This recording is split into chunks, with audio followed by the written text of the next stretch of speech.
భక్తుల బలహీనత భక్తి భావాన్ని క్యాష్ చేసుకునేందుకు విశాఖకు చెందిన కొందరు విఫలయత్నం చేశారు. సాగర్ తీరంలో అయోధ్య రాముడి ఆలయ నమూనా ఏర్పాటు చేసి పెద్ద వ్యాపారం చేసేందుకు ప్రయత్నించారు. వ్యవహారం కాస్త బెడిసి కొట్టడంతో వారు చిక్కుల్లో పడే అవకాశాలు కనిపిస్తున్నాయి.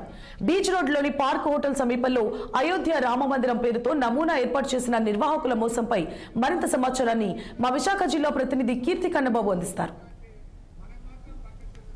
విశాఖ ఆర్కే బీచ్ లో ఏర్పాటు చేసినటువంటి అయోధ్య రామ మందిరం సెట్కి సంబంధించినటువంటి విషయం ప్రస్తుతం సోషల్ మీడియాలోను ఇటు మీడియాలోని కూడా హాట్ టాపిక్ గా మారింది.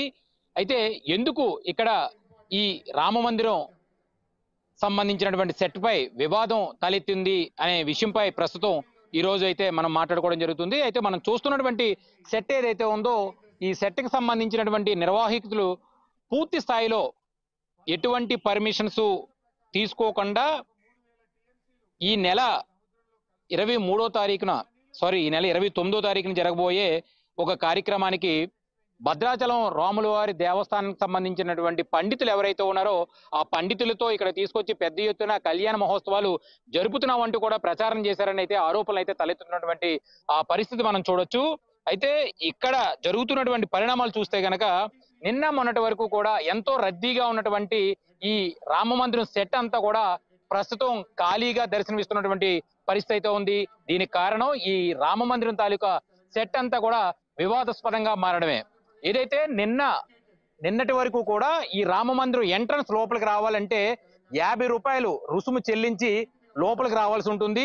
వచ్చిన తర్వాత వాళ్ళ చెప్పులు ఇప్పుకోవడానికి ఆ పక్కనే 5 రూపాయలు చెల్లించి అక్కడి నుంచి భక్తులు లోపలికి రావాల్సినటువంటి పరిస్థితి ఉంటుంది. అంటే భక్తి పేరుతో వీళ్ళు డబ్బులు వసూలు చేస్తున్నారంటూ కూడా అనేక ఆరోపణలు అయితే ఇక్కడ తలెత్తుతున్నటువంటి పరిస్థితి అయితే ఇక్కడ మనం చాలా స్పష్టంగా చూడొచ్చు. అయితే ఇక్కడ ఉన్నటువంటి పరిస్థితి చూస్తే గనక విభిన్న వాతావరణాలు అయితే కనిపిస్తున్నాయని చెప్పాలి. ఎందుకంటే ఇక్కడ ఉన్నటువంటి రామ మందిరం చుట్టూ ఉన్నటువంటి ప్రాంతాలు ఏవైతే ఉన్నాయో ఈ ప్రాంతాల్లో ఫుడ్ స్టాల్స్ తో పాటు కూడా అనేక రకాల స్టాల్స్ అయితే ఏర్పాటు చేశారు. వాళ్ళ దగ్గర నుంచి కూడా కొంత పెద్ద మొత్తంలో అమౌంట్లు తీసుకుంటున్నారంటూ కూడా వాళ్ళ ఆరోపణలు అయితే తెలుపుతున్నటువంటి పరిస్థితి కూడా ఉంది. అయితే ఈ రామ మందిరం సెట్ పెట్టి అంటే దేవుడు భక్తి ముసుగులో కొంత నిర్వాహకులు అయితే పెద్ద ఎత్తున డబ్బులు వసూలు చేస్తున్నారని అయితే ప్రధానంగా ఇక్కడ మనకు కనిపిస్తున్నటువంటి ఆరోపణ అయితే ఉంది.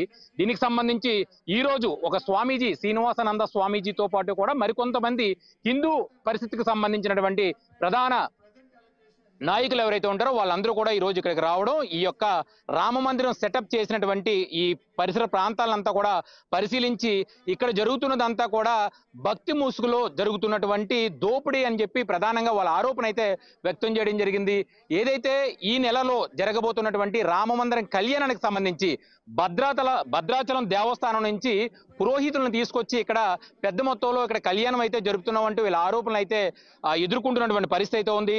దీనికి సంబంధించి కొన్ని పోస్టర్స్ ఇప్పటికే చాలా చోట్ల విశాఖలో చాలా చోట్ల అయితే దర్శనం ఇచ్చినటువంటి పరిస్థితి కూడా మనం చాలా స్పష్టంగా చూడొచ్చు. అయితే దీనికి సంబంధించి కొంతమంది ఎవరైతే ఈ యొక్క హిందూ ధర్మ పరిస్థితికి సంబంధించినటువంటి నాయకులు ఎవరైతే ఉంటారో వీళ్ళంతా కూడా ఇప్పటికే కలెక్టర్కి అలాగే పోలీసులు కూడా పెద్ద ఎత్తున అయితే ఫిర్యాదు చేయడం జరిగింది.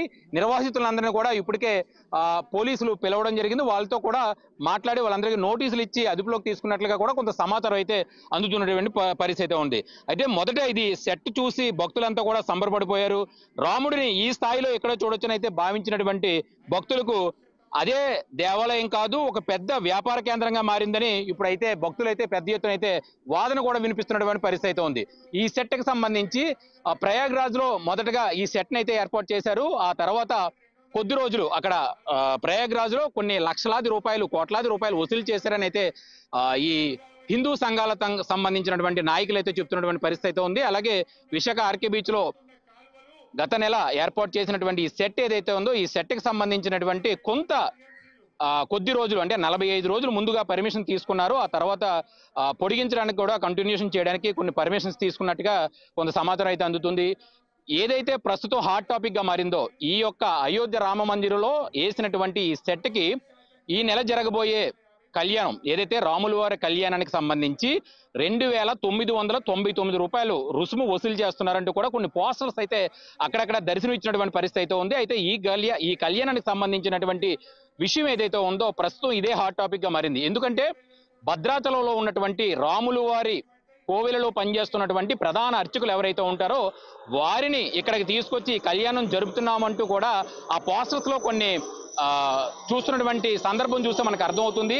కానీ నిర్వాహితులు మాత్రం మాకు ఆ పోస్టర్కి ఎటువంటి సంబంధం లేదు, మేము అటువంటి ప్రచారం ఏది చేయలేదు, లోకల్ గా మేము లేకపోవడంతో కొన్ని మా మీద కొంతమంది కావాలని బురద జల్లుతున్నారంటూ కూడా నిన్న ప్రెస్ మీట్ కూడా పెట్టడం జరిగింది. ఇలాంటివి మళ్ళీ విశాఖలో పునరావసరం కాకుండా, అంటే ఎక్కడైనా పెట్టినా పూర్తి భద్రతా సేఫ్టీలో అలాగే ఎటువంటి దుష్ప్రచారాలు జరగకుండా ఉండేందుకు అన్ని రకాల చర్యలు తీసుకోవాలని అయితే ప్రధానంగా భక్తులు అయితే కోరుతున్నటువంటి పరిస్థితి కనబడుతుంది.